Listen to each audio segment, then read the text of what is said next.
What? Okay, bye. Love you. Sorry. Okay, good night. Mm.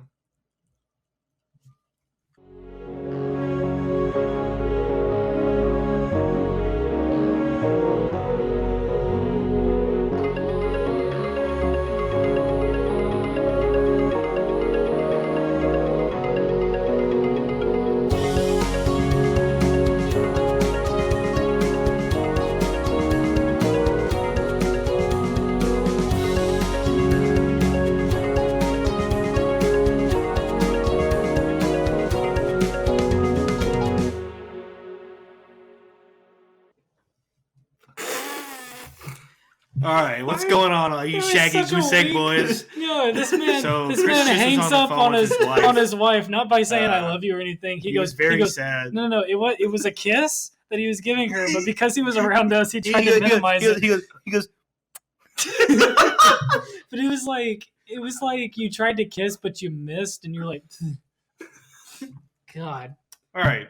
What are we watching today? Well, we already watched it. Oh yeah, this is a recommendation from Kyle. Looney Tunes back in action. baby. Hey, I got a lot of nostalgia for this movie. Yeah, me too. Excuse me. I have a lot of nostalgia for this game. I didn't play the movie was bad.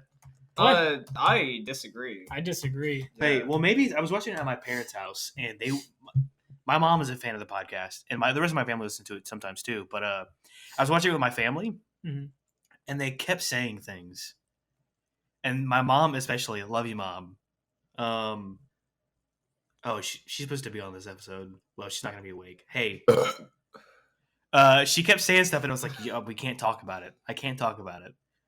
It's okay. You had some good insight. I forgot what it was though. Love you."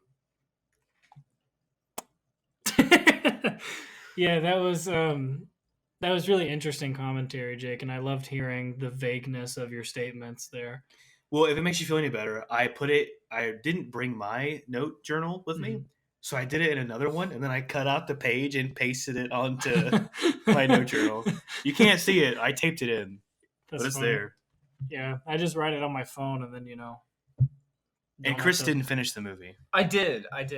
He made a joke about it, but we're not sure. No. I finished the movie. I watched it like 4 or 5 hours ago, which, whoa. Yeah. I'm very tired. Hey, can I have a piece of pizza? Me too. Yeah. No, We have pizza. I tried watching it like since Friday. And Yeah, why are you talking away from the mic? Every time I try to watch it, I just kept falling asleep.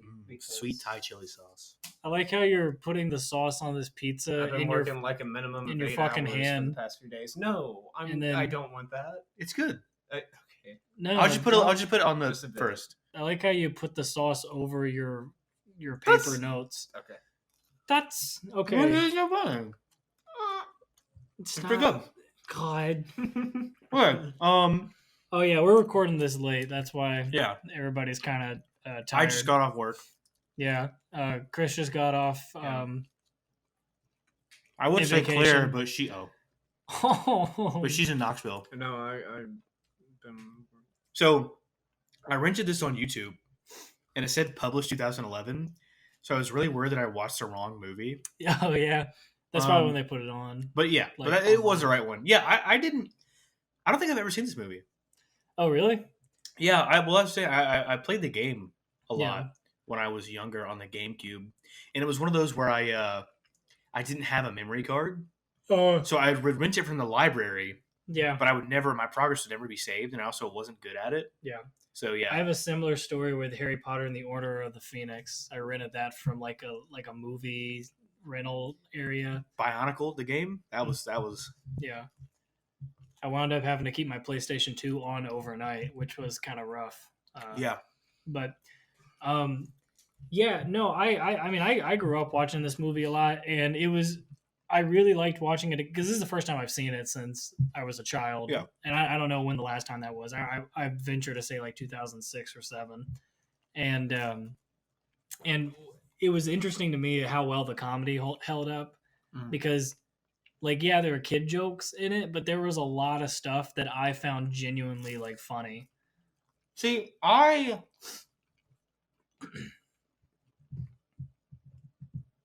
I'm chewing bread. Yeah, it's real. This is really interesting for our audio listeners. Well, I'm just letting you guys stop for time while I read the Wikipedia summary of this movie. see, Chris is like, I got one job, and it's to read Wikipedia. I did not think it was that funny. See, I thought it was poorly acted by Brendan Fraser, but bro, I thought it was very, very clever. The acting wasn't the greatest, but I think that that was kind of done intentionally. I think it was supposed to be over the top. No, on purpose. Steve Martin, hats off to him. You see with this role. Yeah, he was the bad because guy. I still looking at his face. Yeah, right you don't now, recognize him. I cannot picture that. I disagree. He creeped me out as a kid, and I used to not like him at all. And like, I think it's like really over the top, like his performance in there. Yeah. But I think that's kind of like the whole point, because it's a celebration of like essentially Warner Brothers properties, you know. And yeah, it was made for kids, obviously. Oh wow. The funniest joke that I heard in the movie was the one where it was Porky Pig and Speedy Gonzales in the restaurant, and then they were like, and he was going, oh, they told me that I gotta stop stuttering because that's not PC. And then Speedy Gonzales says, how do you think I feel? And then it immediately goes like within 2 lines, it goes to Bugs Bunny and drag. and then the I forget the woman's name, but the VP, she was like, yeah, you got to stop doing that.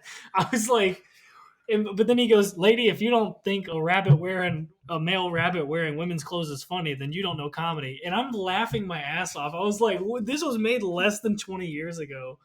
It's wild. I also love how like the original animated Shaggy is getting onto Matthew Lillard. Yeah. That don't even sound like that. Right. No, this movie was a gem. Also, I'm finding out on Wikipedia. Well, it is the Blue Monkey is a gem. That's what it is, right? The Blue Monkey. It's not. This movie flopped in the box office. Mm-hmm. Oh yeah. Again, I mean, I didn't like it that much. So. I think especially the art museum scene where Bugs and Daffy's chasing Elmer around in the paintings. That is like, that's one of the best scenes. Like the animators, really, they're really going because they draw them in like the different art art styles and stuff. Even when they're transitioning, they go through the wall. Like, oh yeah.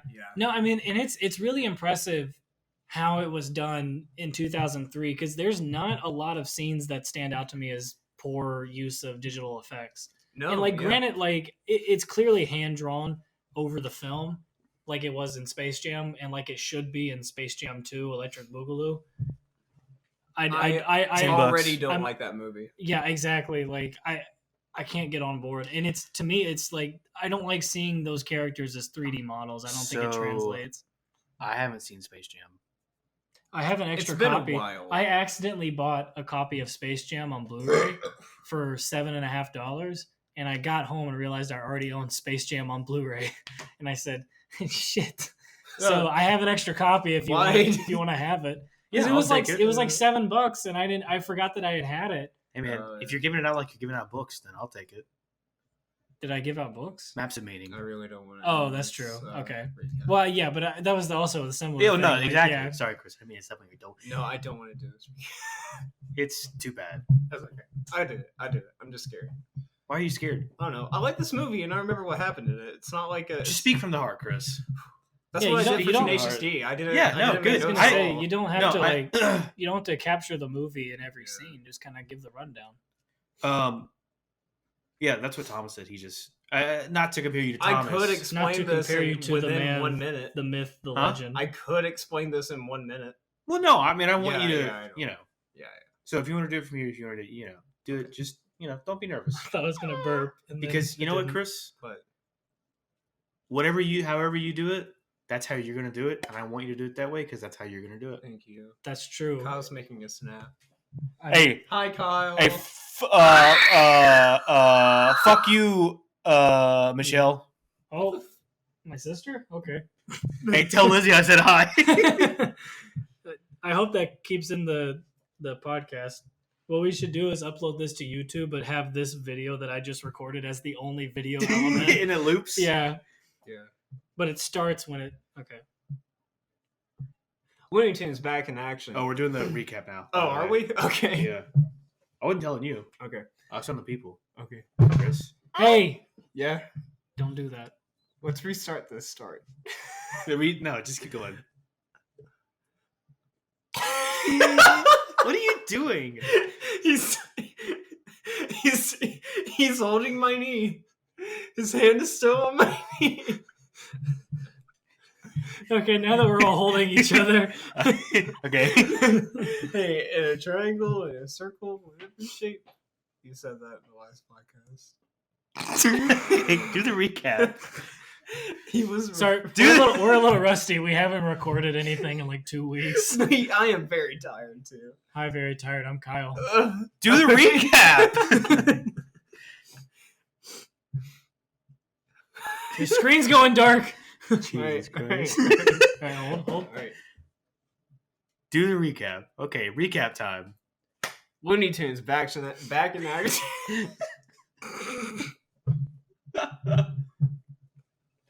Action. Looney Tunes back. Action. What do you like? Finish? You're like the Swedish chef. Act Bay in Action A. Okay. Looney Tunes back in action. Take it away. Starts out with the very classic scene of the rabbit season, duck season. Very, very classic and all of that. If you're a Looney Tunes fan, it turns out that this is actually in a script that Daffy Duck is reading. It's a script for a Bugs Bunny movie, and Daffy is like, I'm tired of doing this whole routine where I'm just the butt of the joke, and Bugs Bunny is the star of the show.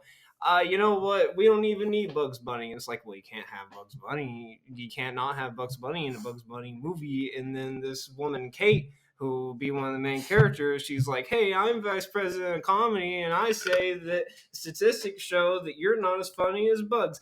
And the Warner Brothers twins are like, hey, you're fired, Daphne, because you're fired. Wrong movie. You're fired, Daffy, because we trust this Fred. blonde lady. And so he's fired. And then Takes a break to read Wikipedia. And then this is when we get a security guard who's like an aspiring stuntman.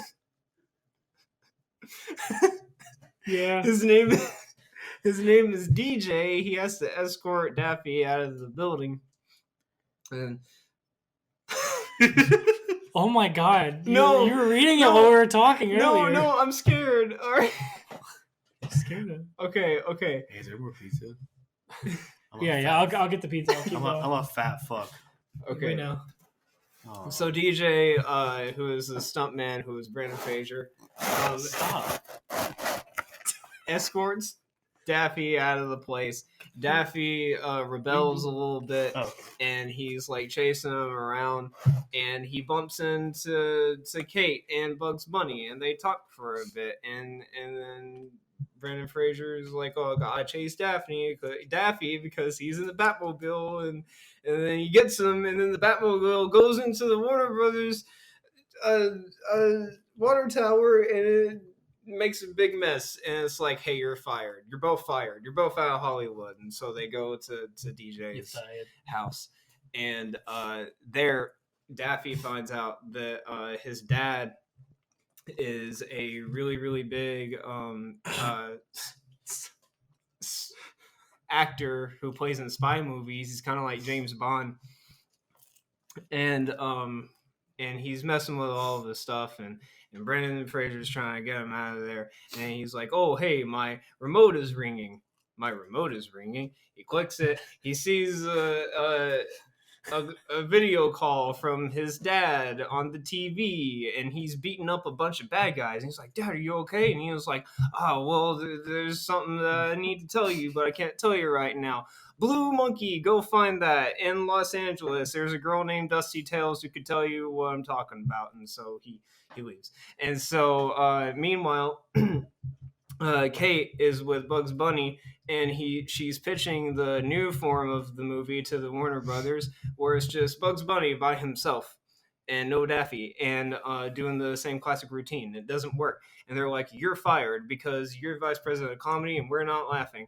And they're like, wait, she's like, I can get Daffy because Bugs is wanting me to get Daffy because he says that, you know, they're the dynamic duo. And he's like, okay, get us Daffy by Monday and you can keep your job. So they go on to find Daffy and they go on to Brendan Fraser's house, and Brendan Fraser and Daffy have already left because they're going to Las Vegas in an old car, and they basically just break into the house and find out that he was like the actor and all. His dad was the big actor and all of that, and find out that he probably actually is a spy because they find a really cool spy car with a bunch of spy gadgets, and so they go to Las Vegas. And so now we're at Las Vegas, and Brendan Fraser and Daffy are at a casino where they find Dusty Tales, who is a woman who is doing a little cool casino dance show, and he's like, oh, I could talk to her after the show, or I could just talk to her during the show dressed up as what's his name, Yosemite Sam, because this casino is themed off of him. And so he dresses up as Yosemite Sam, as all the background dancers are, and he's like, hey, I need to tell you this right now. I'm the son of this guy, and you know him. He's like, oh, yeah, come with me. And so she tells him that his father was a spy, a real spy, and he's looking for the blue monkey, which is a diamond, which has great power. I don't know what that is yet, but hey, he gave me this playing card. It's the Queen of Diamonds. You need it. It's a clue. And so he takes it. And so they leave, and he meets up with Kate and Bugs, and they get in the spy car because now they're being chased by Yosemite Sam, who is working for this evil corporation. I'm kind of backtrack a little bit.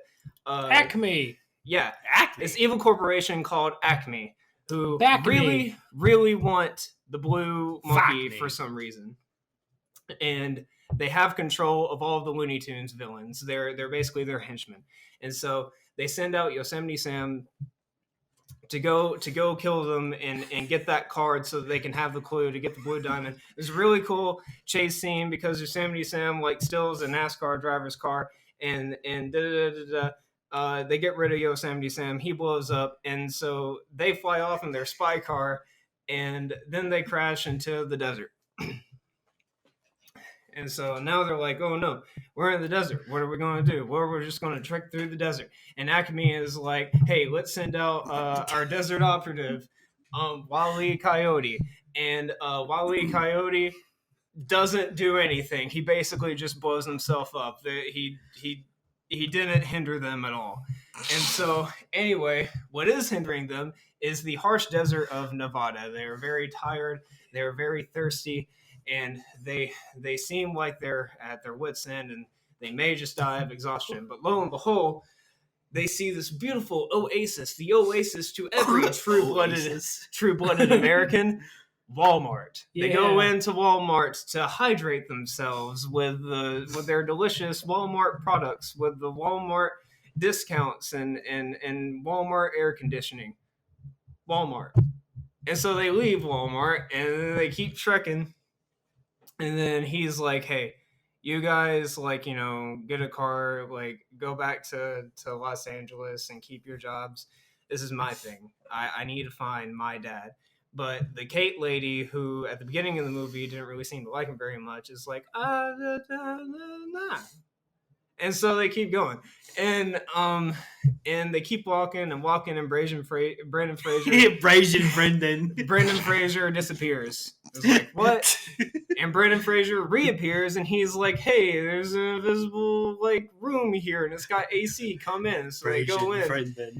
And when they go in, they're immediately apprehended by a bunch of guards, and then Daffy is like disintegrated, and then this scientist lady whose name is Mother shows up. And she's like, hey, you're the spy actor's kid, and I know him because we're both spy people. He's like, hey, we'll keep your... Oh, sorry, we're having a own silent conversation. Yeah, I know. It's real. I'm trying not to let it distract me. I'm on a roll. I was doing good, and you're very good. Hey, you're doing a great job. Yeah. And so anyway, they meet Mother. Mother recognizes DJ Brendan Fraser, and he's like, "Hey, you're the Spy Guys kid. I work with him because we're both spies. What is this place? Movie. Oh, it's Area 52. Area 51 is just a decoy. This is where we keep all the alien shit that the government is hiding from you guys." And he's like, "Oh, that's cool. Can you turn my friend back into a duck?" And they're like, "Yeah, I'll do that. We'll explain all this plot stuff to you." And so, would you shut the fuck up, both of you, please, for the love of God? You spit on me. Thank you. Wait, are you still in the fucking Walmart? No, I'm in Area 52. That's the same thing. It's like literally like 2 minutes apart. Keep going. God damn it. You're doing a great You're not even in Paris yet. All right, so close his laptop aggressively. What if it broke? I was doing good, guys. You keep going. You're doing good. All right. Eat your pizza, Chris. So anyway, she tells him that, I worked with your dad. I got this arsenal of spy stuff that he has, and he's looking at me. and he's like, "Oh, cool. Do I get to use all the sci-fi spy arsenal that my dad has?" No, you get a phone. It was like, "Oh, what does that do?" Well, it's a phone. Oh, it's got a grapple. Would you shut the fuck up?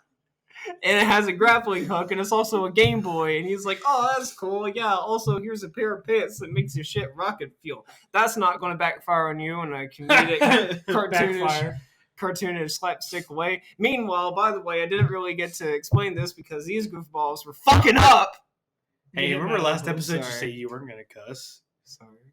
I'm pissed and tired. Tired. In Area 52, as they're gearing them all up, Marvin Martian is held captive there, and he gets a call from Acme, and he's like, "Oh, okay." And so he breaks all the monsters out, and they go after them, and they're like, "Oh no, we need to go to Paris and flee to get away from them." And also because we found out that the back of the card has the Mona Lisa's face on us, which gives us a clue that the other clue is at the Mona Lisa, which is in Paris. So they go to Paris. And so when they go to Paris, they go to an art museum, and they find out there's a little peely part on the back of the card where if you look through the clear part of the card at the Mona Lisa, it shows you a little map of a place in Africa. And they're like, "Oh, that's where we need to go next. Let's go there." Oh, no, there's Marvin the Martian. He's going to do a really awesome animated fight scene with Daffy and Bugs Bunny, and it's really cool. Hats off to the animators for that scene. And so anyway, they get rid of them, they ward them off, and they go over to Africa, and there they find the Temple of the Blue Monkey, and with the help of Granny, and they find her, and they're like, "Hey, how'd you get here? This is kind of suspicious." Granny from Looney Tunes. Are you sure that you're not gonna betray us, Granny? And she's like, "Oh no. Yeah. Okay, cool. Yeah. Oh, So they hop on Granny's big elephant. Yeah. And they go over to the Temple of the Blue Monkey, and then they find a little monkey in a barrel figurine, and they're like, "Oh, hey, what do we do with this?" And they find a barrel of all the same monkeys, and they put it in there, and then the Blue Monkey diamond shows up, and so they get it, and they're like, "Oh, yay, we have it." And then Granny is like, "Ha, psych, I'm the evil guy of Acme. I'll be taking that now." Zap, zap. He zaps them, and then he zaps himself, and then they teleport into the Acme headquarters, and he's like, "Ha, ha, ha, now I'm going to turn everybody into monkeys." By the way, this is why he was going to turn everyone into monkeys. Very important. He's going to turn everyone into monkeys so that they can work for free to make all these knickknacks and stuff, and then he's going to turn them back into humans so that they will mindlessly buy all the stuff. So he's making stuff for free and getting those same people to buy it from him. Yeah.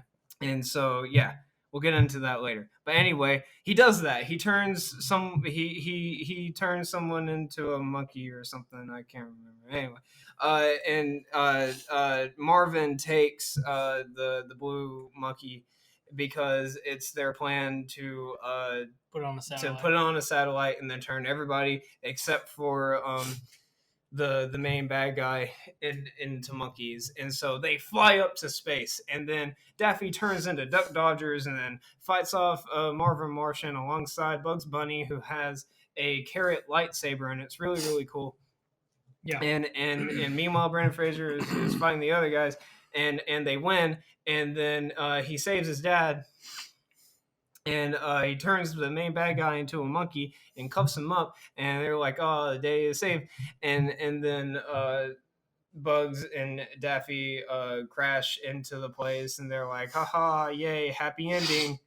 Psych, Daffy, this whole thing was a movie. Cut, haha. And so it turns out that they've been on a set this whole time, and they were filming the movie that they were talking about at the beginning of the movie, and yeah.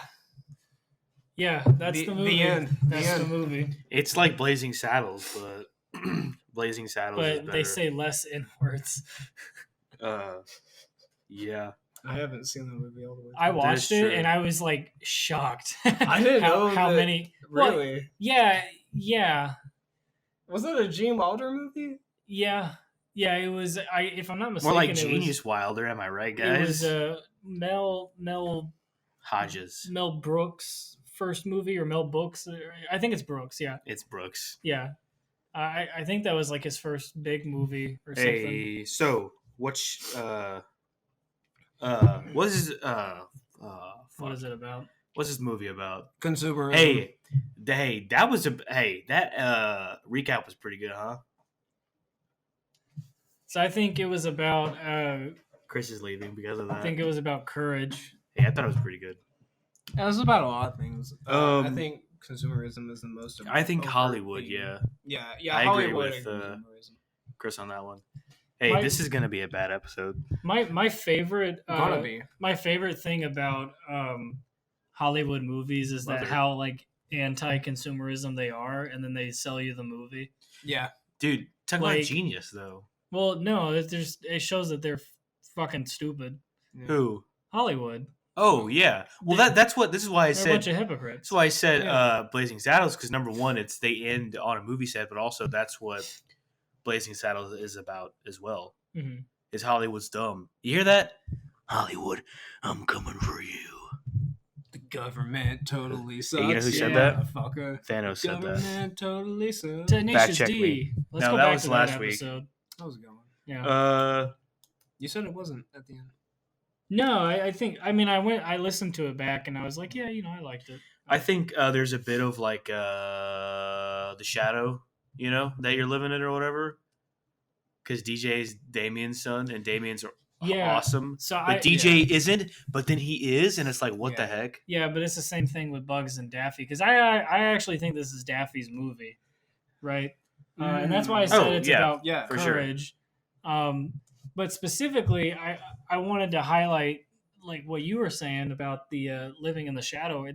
It's almost specifically between Daffy and Bugs, the story of Cain and Abel, in a sense, is that so that story is essentially about the arbitrariness of life, right? Because God likes Abel's sacrifices more than Cain's, and it's not really ever told why that is, and no one ever questions that, which I find is odd. Like, why does God like one guy sacrifice more? It's like, is it something Cain's doing? Is it just the arbitrary element of life, right? Because life, in a sense, at least things that happen to you can be arbitrary in some instances, if not a lot. Things just happen, right? And it's really if Cain had been, let's say, a good person, then he wouldn't have killed his brother because of this arbitrary dissatisfaction that life seems to have with Cain, right? And the first thing you would say to somebody like that is, well, who put you at the center of the earth? Like, things happen that's bad. Just because something bad happens to you doesn't mean the universe hates you. You think the universe cares about you? You're one person. Get over yourself. Anyways, where was I going with that? I'm so tired. Do you need a hug? No, I don't. Yeah. No, I see, and I see that as a good thing. Yeah. Right. Like I don't think. I'll give you a hug, Chris. Like I don't think placing yourself at the center of the universe is a good idea. That's why, like, when bad things happen. Well, that's why Copernicus was like. Yeah, that's funny. Well, that's why, like, when bad things happen, you can at least take solace in the fact that the universe is not targeting you specifically. Solace, because that sounds like Solus and Copernicus was. Oh, interesting. That was. Yeah, I think that's interesting. That was my planned, yeah. my brain don't understand words. Language. It just Huh? Language. take Hey, words. language, huh? Walkie-talkie. Walkie-talkie. Hey, but it is interesting though, At because least like the second podcast in a row where you said that. Yeah. Oh, what did I interrupt you? I bet that's I was gonna let you finish. nice. But yeah, no, essentially like that's what's happening with Bugs and Daffy, is that Daffy is not liked as well as Bugs is.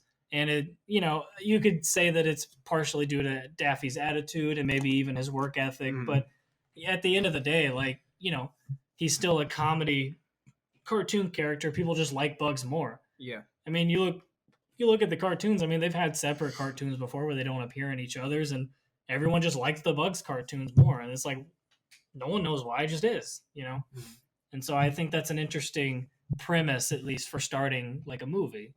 So I was saying, and then the fact that that's coupled with the live action characters having similar things between the father and son. I think it is interesting that Daffy. I think it's interesting that Daffy and DJ are paired together, because they're kind of in the same spot, at least within the movie, because apparently there's Brendan Fraser playing DJ, but how we see it even at the end of the movie that there is a Brendan Fraser, and like he meets actor. him at the end. Yeah, Which the is actor. Hilarious. But here's the thing. I thought you said this movie wasn't funny. Throughout the entirety of the movie, Daffy and Bugs are fighting each other, and they're voiced by the same character.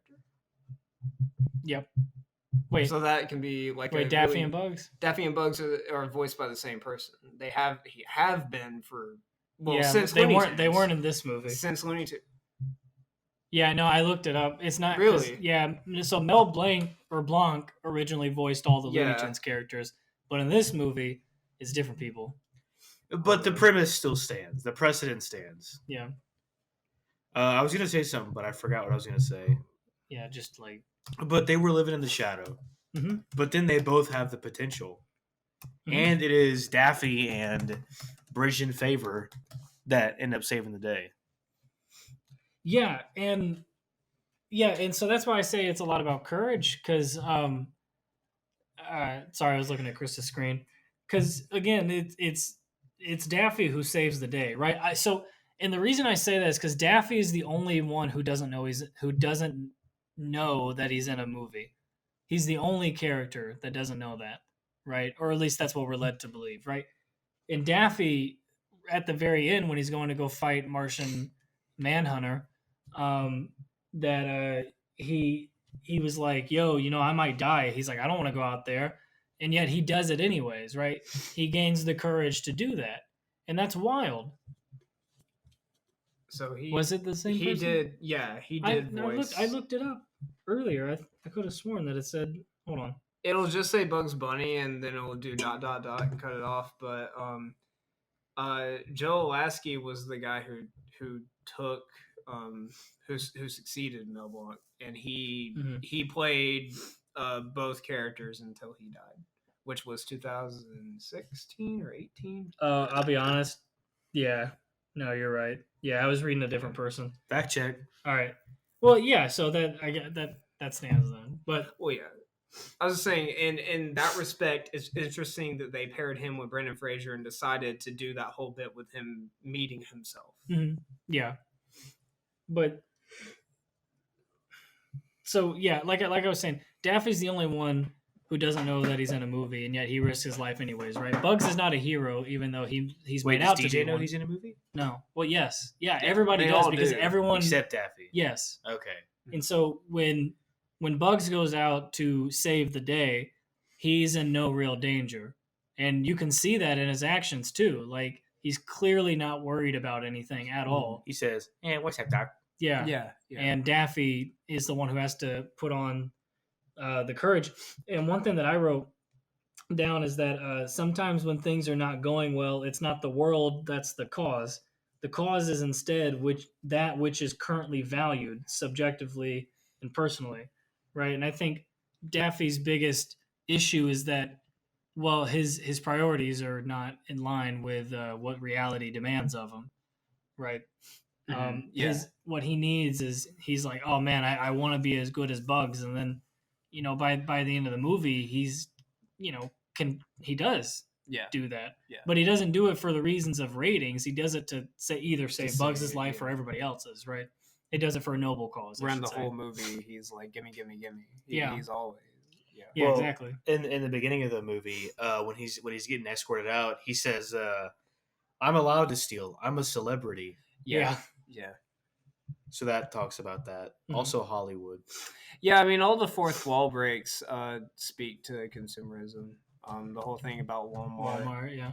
And, one of my favorite fourth wall breaks is the VP lady when they drop into the desert and it's let me say the this. Next day. I want to say this. Okay. She says, after this comedy, I promised I would make real movies about the human condition. Mm-hmm. Crammed with social relevance. Yeah. Which I thought was funny because she was saying it in an exasperated tone, which is like, it sounds like something that like an actor or actress would say like when they're frustrated on set. Mm-hmm. They're like, oh, I'm just cashing in for this movie, which I think, to me is hilarious. And I think what's more interesting is that this is a real movie crammed with social relevance. Yeah, because of that. Yeah. Because of its self-awareness. Right. Mm-hmm. So, yeah. And Daffy's like, I'm a duck, motherfucker. Yeah. Did you think that was funny? Yeah, I did. I'm a duck, motherfucker. I'm a duck, motherfucker. No, yeah, it's not motherfucker. It's I'm a duck, motherfucker. What the fuck else I'm supposed to do? Yeah. Huh? Yeah. Hey. No, that's funny. But yeah, I just because I think it's what are you doing? I think it's true of all individuals that like it's the soul that craves this like eternal, what do you want to say, call to being, right? I don't think why you have a crust laying here on the table and you grabbed another piece of pizza. Oh, I like the crust. You don't like the crust? Hey, I'm a fat duck motherfucker. I'll eat the crust. That's true. He is a duck. I'm sorry, I have wasted. I have sinned. I wasn't gonna eat anything, and then you brought the pizza, and now I feel fat. Yeah. Well, I ate right before this because I didn't know you were getting pizza. He says as he puts hot sauce on the crust. It's sweet Thai chili sauce. I was gonna say it's Thai sauce, so it just makes you look formal. No, that's what I'm saying. I don't buy junk food because I'll eat it. Mm-hmm. See, I buy junk food. Then why do you buy it? No, he doesn't. That's what he's saying. Yeah, I know. Yeah, I was just being stupid. Yeah. Can I have some? Yeah. Yeah. Take that. Did you just fart? Gross. Okay. Well, I forgot what I was talking about, but there's also a line, I forgot where this is, where somebody says, "Was this your idea?" ... The audience expects it. Yeah. Oh, yeah. It's Walmart. It was the Walmart part, yeah. And he looks directly at the camera too. Yeah. For a second. Yeah. No. Because they were talking about the script. Yes. Dumbass. Yeah. No. Yeah. Exactly. And that goes kind of with what Chris is talking about, the consumerism aspect. So let's break that down. All right. So the bad guy's plan. Who's laughing now?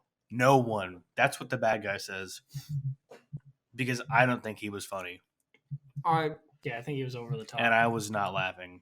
No, again, as a child, he scared me. Like the like going like over like that. I was like, well, I don't Is like. Is that good? You know what it reminds me of, especially on this? The pizza sauce that you get in the Lunchables pizzas. It's exactly what it tastes like. Yeah. You mean, okay, the Lunchable pizzas. Okay, so I had Lunchables every single day for lunch the entirety of high school because I brought my own. That lunch, is why. And that's you're what my skinny mom. Fat. Yeah. Well, again, it wasn't by choice. That's what my mom got us for lunch for 4 years, and no one ever contested it because no one. So she doesn't just hate Michelle; she hates you too. No, yeah, my whole family hates me. Yeah, like they don't like me, and I don't blame them because I like you, Kyle. If you just put this on this pizza, it just tastes exactly like the Lunchables pizza. I'm sorry. Yeah, well, no, the point that I was gonna make is that the pizza Lunchables I never got because I hate them, because the crust for that is like the damn communion like wafer thing. Hey, like, I like those. Yeah, the communion wafers. No one likes them. I don't either, but I do like the unleavened bread. Oh yeah, no, that's pretty good. Bro, I can pack that shit away. Yeah, dude, so I could eat the whole body of Christ. Don't. I'm sorry, Jeebus. Please forget. Yeah, you need to do like 4 Hail Marys, dude. I wish I had been Catholic, because like they do the communion wine, and I bet some of that's pretty good. We did the communion one. No, we always did grape juice, and it's not the same, man. It's funny we're talking about this because right before I came here, me and Deshaun. You did mass. No. Deshaun and I found this really obscure Adult Swim show on HBO Max called Moral Oral. I thought you were gonna say Rick and Morty. No. It's called Moral Oral. Rick and Morty. Watch that show. Watch one episode. And Moral Oral. Yes, it's about. I don't know if I should get in on this. Go ahead. But no, it's really interesting. It's about this kid who lives in a really, really conservative, like, religious town, and he like hears all these teachings of the Bible, but they're fundamentalists. So it's like God doesn't like you to waste your gift of life, and he's like, if you waste your gift of life, then God hates you and you're going to hell. And so he goes to a cemetery and he's like, oh, these people are wasting their gifts. So he digs them up and brings them back to life. But it's like, it goes extreme. I hope there's something. I hope there's some context that I'm missing there, because that does not track like that line of reasoning. Yeah. Well, you need to watch it. You need to watch it. We watched like 5 episodes. It's fucked up, but it's really interesting. So anyway, okay. Sorry. My what always kills me is the fact that like it's like every screenwriter's greatest fear is a fundamentalist Christian household. They're like, because like, you know, like every bad family life that you're living is either like abusive parents or they're fundamentalist Christians. Like, like in movies, is there a difference? There is. Well, I would say physical beating maybe. But there, I mean, yeah, you could make a case for that, but that always kills me, because it's really funny, because it's like, that's everybody's greatest fear. They're like, oh my God, like, you know, these people, you know, trying to avoid religious like meaning. Yeah. Well, again, because it's like, no one wants to have like a religious household that's like just a normal people who are like, oh, I believe what I believe, and then I'm going to let you live. Because if you do that, then there's no backstory for your character to do anything, because then they're just a normal person. So I just always think that's funny. Dude, are you gonna eat the crust now? Go for it. Why did you deep throat it? He put half the crust in his mouth and then brought it back out. What? Yeah, so somebody else says something. I think I forget who it was, but they say, I think when you go to the movies, you should learn something. Mm-hmm. Who said that? Yeah. I cannot remember who said that, but yeah, that does sound familiar. I don't know. Oh, man. Oh, I remember what I was Warner Brothers. Okay. I remember what I was going to say earlier, right? About what? I can't remember what it was in reference to. It was probably just in reference to. Oh yeah, I've scrolled past that on HBO. It's honestly good. For those of you who can't see, yeah, just look it up. No, for those of you who can't see, Chris is looking up. For those of you who can't see, we're sorry.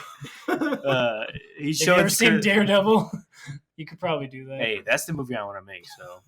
Yeah, the movie version. Yeah. No, the blind people movie. Oh, Jake wants to make a podcast. That's a No, movie. no. He said he wants to make a movie with no visuals, and I told him that's a podcast. No. And he can't convince me otherwise. Nope. Yeah. Well, you'll see when I do it. You can just get those. I guess you won't see because I won't be able to. But you get those like the microphone that's got the 2 ears on the side, and then you just walk through the street, and then that's your movie. Like and that's a podcast. Yeah. Whoever said you go to Lamerle something with movies. What did you say? I don't know. Did you just have a stroke? Do you smell toast? All right, so I'm gonna call it right now. This should definitely be a video episode. This is the worst episode we have ever done. Hey! You gotta have one. What a wonderful kind of day. So what a wonderful. But I mean, the consumerism aspect. Let's get back up. The fuck is this movie about, guys? We've already said this like 3 times. Okay, so let's talk about the consumerist aspect of this. Okay, what do we think about this? The bad guys' plan is to turn people into monkeys so they can make a bunch of stuff for no cost, and then to turn them back into humans so that they can buy the stuff that they have already made. What do you think about that? That's capitalism, baby. Yeah. Is it? I mean, I think if you were to like super surrealize this, then I think you could make an extended metaphor of it being, because I mean, what do? We create things, we sell them so that we can make money to buy things that other people have made. Mm-hmm. So I mean, it is, just this cycle of like, and it's based on, what people value. So we don't live in the 1800s or whatever anymore. So it's not like, I'm not working so that I'm not, tending the field. I'm not growing corn so I can buy broccoli, Well, I'm making a podcast so I can buy a new car. Right. Well, yeah. Well, no, I mean, certainly because, back in the day, the free markets essentially were that you created everything that you needed to live, and any of your excess is what you sold. Right. And it wasn't until the Industrial Revolution, which, keep in mind, in human history, that was like yesterday, the Industrial Revolution. All right. Human history spans like tens of thousands of years. Well, I would say at least a solid 10,000 years of civilization, right? And then tens of thousands of years of just people, Homo sapiens running around, right? And because it's kind of crazy because it's like literally yesterday we just were able to produce things en masse in a way that we did not have to manually work for everything in which we need to live. No, keep talking. Well, I was just going to say, it's interesting that is where today is now. That sounds a little poopy. Mm-hmm. He's like, he goes, yeah, I stuck it in my butt. That's not sweet Thai chili sauce. That's my chili sauce. Yeah, it is a little poopy. I don't know why you're handing it to me. I don't want to smell it. Get that out of here. It's oddly a little poopy. Well, it's Thai sauce, It's like after you eat it does have a perfect nozzle. What were you talking about? I was talking about, I guess, systems of economics. I suppose, but anyways, system of a down. It's just it's within relative recent human history that we have been able to produce things that we do not need to survive in an abundant manner, to which we do not have to physically produce the things in which we need to survive. Which is such a weird concept. Yeah. Well, no, it is. Yeah. The Bible says in Luke 55, it says, do not buy what is not bread. Mm-hmm. Yeah. It's like, I'm broke as fuck. You know why?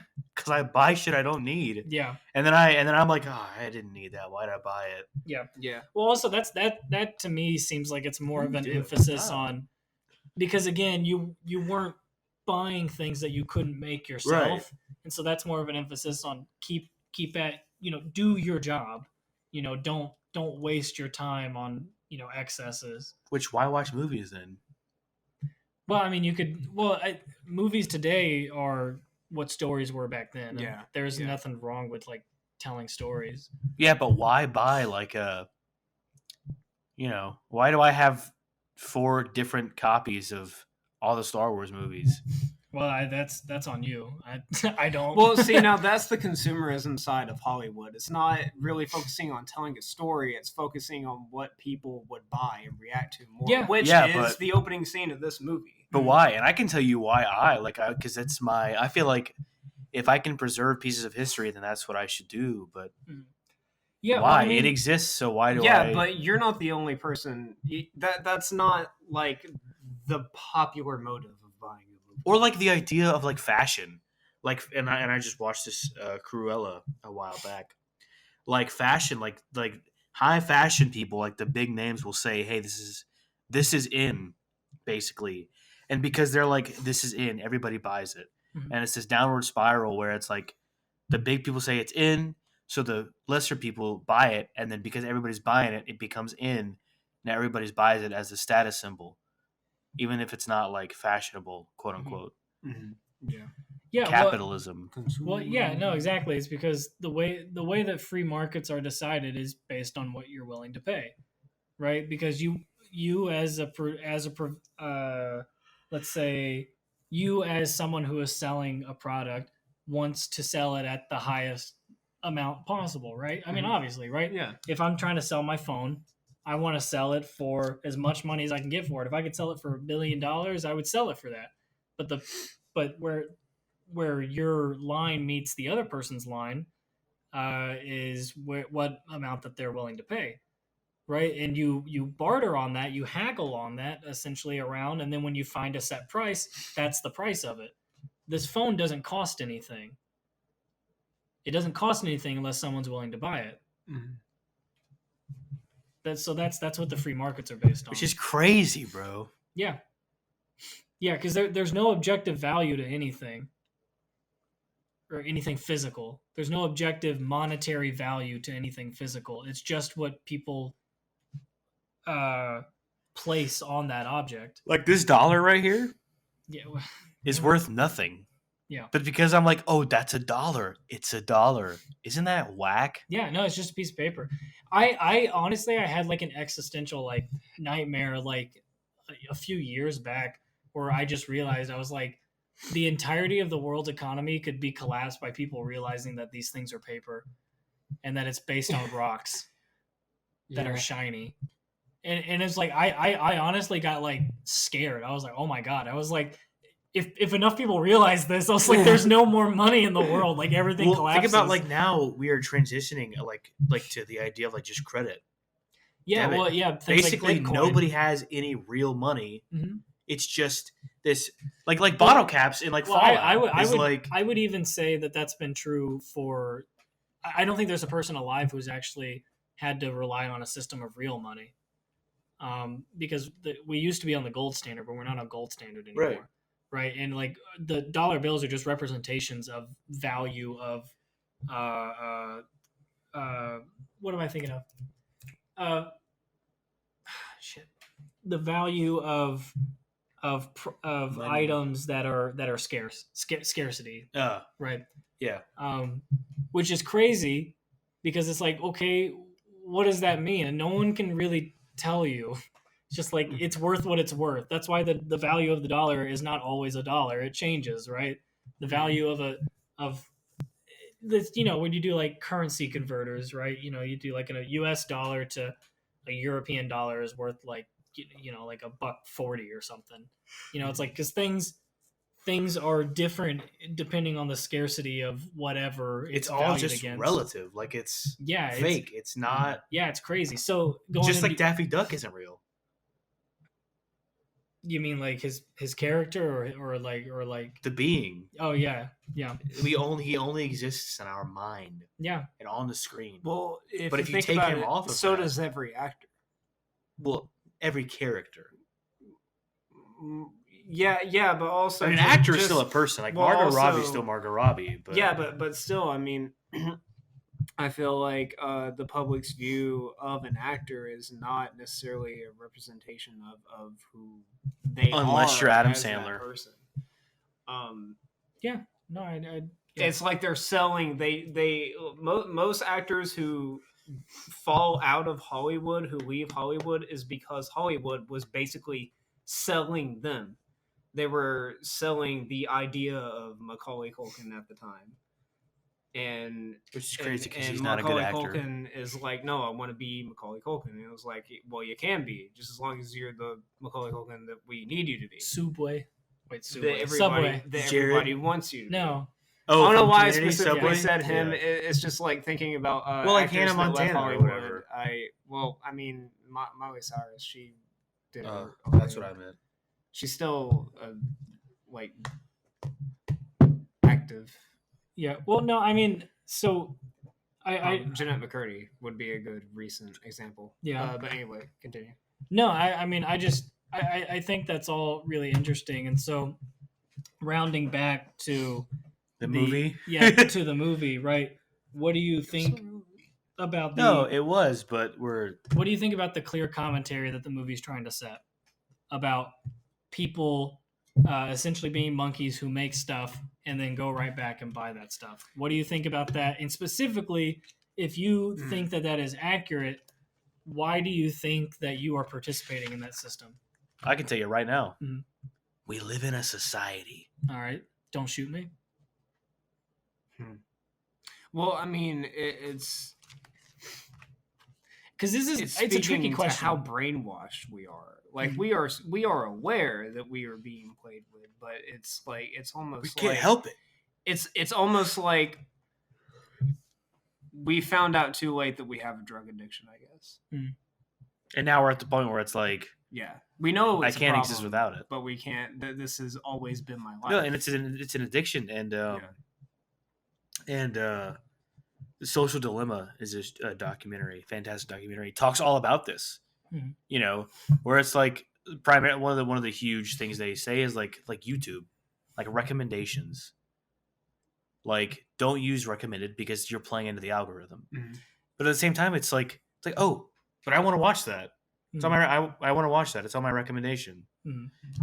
And it's just it sucks, and it yeah. I might not be able to sleep tonight because of this, but it really is. It's just like we are stuck in this like cycle of just buying and shitting and eating and buying over and over and over again until we die. Mm-hmm. And I think this is why going off the grid is so powerful, because you do become completely self-reliant. You do end up existing outside of this society, self-sustaining. But to bring it back to what you were saying, the idea of courage is, are we willing to let go of the things that we have now? And, you know, we can talk about infinitude, and like the idea that we're all going to die one day and nothing that we have is going to go with us. So what's the point unless you're Egyptian? Yes, unless you're Egyptian. So what's the point of having anything like this? Yeah. Well, there isn't, except to enjoy the pleasures that life gives us in the moment. But at the same time, it's like, well, why? Yeah. Well, so I would say that I'm gonna try to address specific parts, because I don't disagree with what you're saying. Yeah. But I'm gonna try to address certain parts of it and see if we can get to the real root of why this is a cultural, let's say, issue. So, okay, I gotta break this apart for a second in my head. Okay, my brain. So, why is it that everyone is aware of this and still participates? You said it's a cycle. You break cycles. How? Here, I'll do Thanos for you. Mm-hmm. I'm the only one that knows it. The strongest decisions require the strongest of wills. Yeah, but see, you're not the only one. Okay, if last year has taught us anything, is that everybody is acutely aware of the fact that they are living in a consumerist society. Who is everyone? Are you exaggerating, or do you mean everyone? Because I disagree with everyone. Okay, well, yes, obviously not everyone. Okay. I would say most people are not. I would say people who didn't before have now. I would still disagree with that. I would say everyone who... I would say everyone who thinks... It's hard to say everyone, because that's obviously all-encompassing. What I would say is people who are millennial or younger generations are acutely aware that they are living in a consumer society. I would still disagree with that. No, I fully think that is accurate. And I think you would be hard pressed to find just even specific examples that go against that. So I would disagree, and maybe this is just I'm a victim of my environment. I disagree. Number one, because of my family. Number two, because of where I work, I see people come in all the time who they're mouth breathers. Like today, I'm sitting here checking someone out, and they're just like looking at their phone, like putting their card in the machine, just keep looking at the phone. I'm waiting on them to press buttons, and if they looked up from their phone for like a split second, they would see that I needed them to do something, but they're not. They're just So I don't think that undercuts my argument, because being aware of something and being aware of how that affects you is different. Okay, but I feel like if you were aware, then you would. No. You. Oh, okay. So let's go back to the drug user analogy. Then you can be aware, be like, dude, I'm on drugs and I have an addiction to this, and you cannot be aware of how that affects other people. In fact, that's part of the addiction, is that you specifically block out the negative issues of that. A lot of times they're aware of all of the consequences of it and why they're that way and what they need to do to be that. But because they've been in this cycle for so long, it's so hard for them to break it on their own. Yeah, and then it goes back to the courage aspect, because again, it takes the willpower. Being courageous is confronting the terrible potential of the unknown with truth and the ability to pursue order, and it's going into the unknown with your known experience and creating that harmony. It's 1 foot in the known, 1 foot in the unknown, and it's doing that without the promise that you will succeed, because maybe you die, maybe it's too much for you, and yet that's all you have. No. You will die. I understand what you're saying, but in this certain situation, But I think there's power to saying that you will die, because if you say you might die, I don't know. But if you say you will die, then I feel like that gives more motivation to do something. I think that's circumstantial, because I think people who have addictions, I think reminding them starkly of the fact that they're going to die, it'll promote them into nihilism, and then they'll just say, okay, well, then nothing matters, which is obviously not true. And I can break that. I can break. No, go ahead. Or it could be like, well, it gives me more of a reason to be a drug addict because it makes it easier. Well, maybe, but I mean, we're that talking is about difficult. just addictions, and I'm not coherent enough to. Well, no, I understand, but it's like for me, I think, because. You know how like anti-nihilist that I am. I know that we've talked about this off air before. And it's interesting because I am the exact opposite. Well, see, here's my biggest, or I would say easiest argument against nihilism, right? It's like, well, nothing matters. Okay, well, then shoot yourself. Okay, no, honestly, it's like, okay, well, then if nothing matters, then why do you do anything? Well, I mean, there's because you can say nothing that I do is going to matter in 1,000,000 years. Sure. Well, and this nothing that I do is going to matter in 1,000 years. Sure. What about 100? What about 50? 10 year? What about next week? Well, this is why you not doing this thing right now. Does that not matter in a week? Well, this is what the talk we've had about what we value in life: experience versus like responsibility, or whatever your side of the argument is. Yeah. Well, responsibility is what brings meaning to life. Yeah. So and that's one of those fundamental things where it's just Well, again, like I don't value experience just for experience sake, because I don't think doing anything for an arbitrary reason is relevant. Again, I choose to say that responsibility is the meaning of life, because, well, if I don't do that, then what was the point? You cannot attribute meaning if you do not have responsibility, because with great power comes great responsibility. Yeah, that's how Uncle Ben said it. Yeah. No, I'm talking about Mike. Oh, the paradox. No, shut up. What? I don't know. Mike, I need a Q-tip. I'm dizzy. Hey, so most of the episode's been dumb fuckery. How was that? Those last couple minutes. That was good. We should have got to that earlier. Most of it didn't have anything to do with. Yeah, we can edit out some stuff. No, I'm gonna leave it all in. Well, how long is this? It's 1 hour 8. Oh, that's not bad. But yeah, I mean, I guess that's a good place to stop it for now. I mean, again, I am tired too, so I can't really articulate myself. I did want to talk about Peter Pan with this, but I guess we'll have to just save that for some other time. Because I was going to talk about Peter Pan's quote. I don't like their peanut butter. I was going to talk about Peter Pan's quote where he says, to die is an awfully big adventure, and how suicidal and stupid that is. It makes a noise when you do that, right? You purposely did it gently that time. Oh. Okay. Fuck you! I sent her the podcast link. She asked for it. So oh, no. I hope she listens to this episode. Tell her to do the episode 3 one first. I think that's a good way to get into What's it. episode 3? Oh, sorry. Star Wars episode 3. Oh. Yeah. I keep referring to it as episode 3 because... I got you! So, all right. Well, I've said all I can say. Blow-ups? Marvin the Martian blows up. There was the spaceship blows up. But were there people in it? Marvin the Martian. When he was... Okay. Wile E. Coyote blows up. Yes, he does. What about... does Daffy blow up at any point? Because a bunch of shit happens to him. Yeah.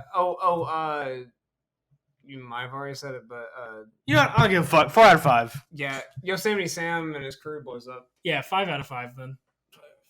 By the way, I think that there is a movie that should replace the Ready or Not scale. Because it has more explosions than Ready. All right, boys and girls. If you... Whoa.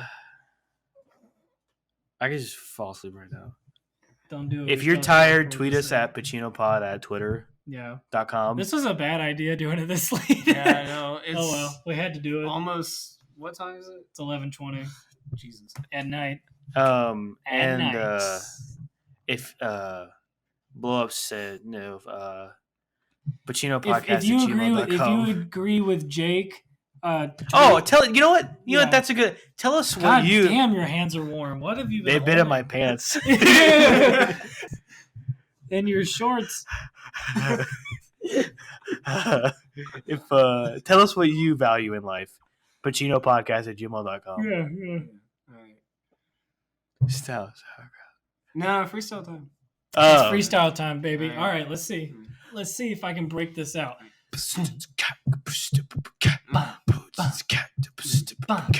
Other guys' tongues have been inside my mouth. Other guys' tongues have been inside my mouth.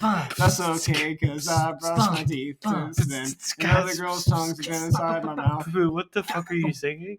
$10 if you get that reference. Stout and Sauerkraut. That was a song. That was this is the weakest episode. All right, bye. Stout and Sauerkraut. Oh, Stout and Sauerkraut. Forgot to say it. Stout and Sauerkraut. Stout Goodbye. and sauerkraut. Goodbye. And good night.